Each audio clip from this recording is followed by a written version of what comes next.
আমরা চিরজীবনের জন্য আপনাদের কাছে কৃতজ্ঞ।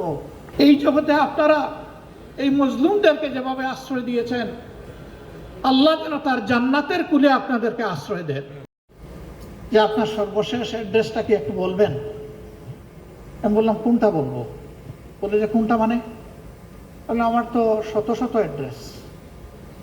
বলে স্যার, এই অবস্থায় আপনি আমাদের সাথে একটু হালকা আনন্দ ভাগাভাগি বলছিল, মস্করা করতে পারেন।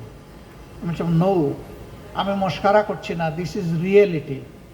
বলছিল আপনি কি একটু বুঝিয়ে বলবেন আপনি কিভাবে শত শত বাড়ির এবং ঠিকানার মালিক? আমি বলেছিলাম যে এই যে আপনাদেরকে ডিউটি দেওয়া হয়েছে, আমাদের পিছনে লাগিয়ে দেওয়া হয়েছে, এই কারণে কোনো বাড়িতে 1 রাত 2 রাত 1 সপ্তাহ 2 সপ্তাহ 1 মাস এইরকম করেই আমাদের গত 15 বছর কেটেছে। এখন কোনটা বলবো?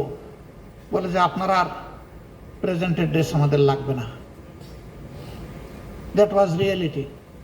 আমাদেরকে আশ্রয় দেওয়ার মানে ছিল নিশ্চিতভাবে জীবন, ইজ্জত এবং সম্পদের ঝুঁকি নেওয়া। আমাদেরকে ধরতে গিয়ে আশ্রয়দাতাকে ধরেছে, আমাদেরকে ছেড়ে দিয়েছে, কিন্তু জাল মিটিয়েছে আশ্রয়দাতার উপর। তুমি কেন এদেরকে আশ্রয় দিলে? That was the reality of Bangladesh.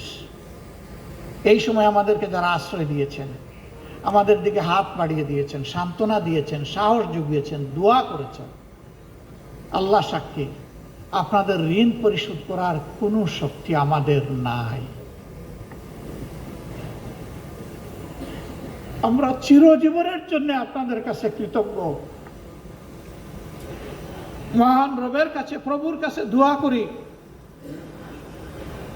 এই জগতে আপনারা এই মজলুমদেরকে যেভাবে আশ্রয় দিয়েছেন, আল্লাহ যেন তার জান্নাতের কুলে আপনাদেরকে আশ্রয় দেন। প্রিয় দেশবাসী, আপনাদের এই ঋণ আমরা পরিশোধ করার জন্য সামান্য চেষ্টা এই দুনিয়ায় চালাতে চাই। যে দুর্নীতি আর দুঃশাসনের কবলে চাপা পড়েছিল প্রিয় বাংলাদেশ, ওই চ্যাপ্টা বাংলাদেশ থেকে আমরা একটু টেনে উঠাতে চাই।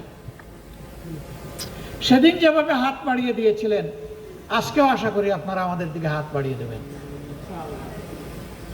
ইনশাআল্লাহ আমরা সবাই মিলে ভালো থাকতে চাই।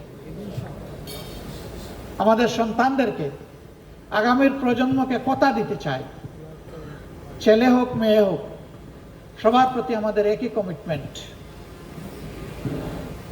আমাদের জীবনের শেষটুকু দিয়ে তোমাদেরকে একটি পরিচ্ছন্ন, একটি প্রসপারাস এবং একটি শান্তির বাংলাদেশে রেখে যেতে চাই।